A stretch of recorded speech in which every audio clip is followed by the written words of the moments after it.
Dongeng rakyat Indonesia. Timun Mas dari Jawa Tengah. Hiduplah seorang wanita tua bernama Mbok Rondo yang tinggal di sebuah desa di wilayah Jawa. Sudah sejak lama ia menginginkan anak. Betapa bahagianya bila di hari tuaku ada anak yang membantu meringankan pekerjaanku, pikirnya. Ketika sedang melamun di ladang, tiba-tiba bumi bergetar hebat. Mbok Rondo terkejut karena muncul raksasa yang menakutkan di hadapannya. Raksasa itu tertawa terbahak-bahak. "Mbok Rondo, aku sanggup memberimu anak. Tapi dengan syarat, saat ia berumur 6 tahun kau harus menyerahkan kepadaku untuk kusantap." Mbok Rondo tidak tahu asal-usul raksasa itu.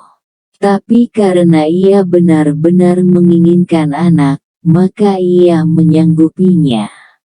Raksasa itu kemudian memberinya biji mentimun. "Tanamlah. Kelak di dalam salah satu buah mentimun akan kau temukan seorang anak," kata raksasa itu. Mbok Rondo kemudian segera menanam biji mentimun itu. Salah satunya menghasilkan timun besar berwarna kuning keemasan. Ketika memetik dan membelahnya, nampak di dalamnya bayi mungil nan lucu. Betapa gembiranya hati Mbok Rondo, bayi itu ia beri nama Timun Mas. Ia tumbuh menjadi gadis cantik jelita. Mbok Rondo amat menyayanginya. Suatu hari datanglah raksasa menagih janji. "Aku tahu, kedatanganmu untuk mengambil timun mas. Berilah aku waktu 2 tahun lagi. Kalau ia kuberikan sekarang, tentu kurang lezat untuk disantap. Tubuhnya masih kecil," kata Mbok Rondo. "Benar juga. Baiklah, 2 tahun lagi aku kemari. Kalau bohong, kau yang kusantap," ancam raksasa itu. Timun Mas yang bersembunyi di kolong tempat tidur, ketakutan setengah mati mendengar percakapan itu. Kemudian Mbok Rondo mencari akal bagaimana caranya menyelamatkan Timun Mas. Datanglah ia ke seorang pertapa yang memberinya 4 bungkusan kecil sebagai penangkal kejahatan raksasa.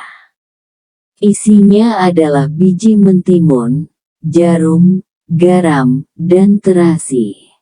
2 tahun kemudian raksasa itu datang lagi dan menagih janji.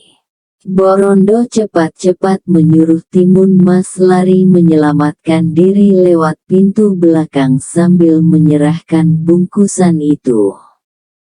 "Ho, ho, ho, walau lari ke ujung dunia sekalipun, kau pasti dapat kutangkap," kata raksasa sambil mengejar Timun Mas.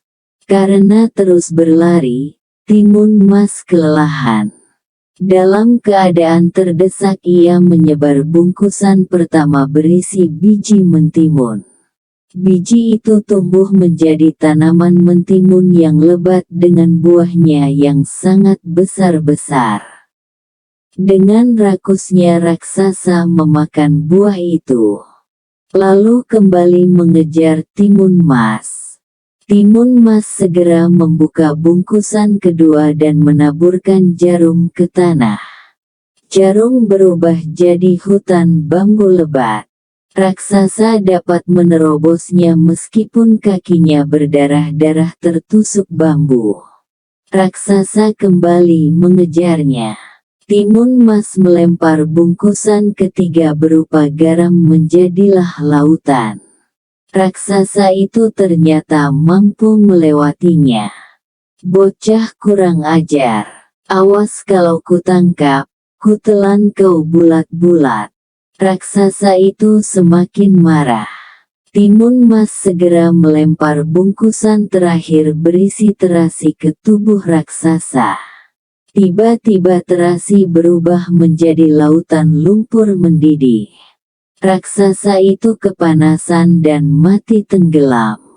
Timun Mas selamat. Akhirnya ia hidup bahagia bersama Mbok Rondo.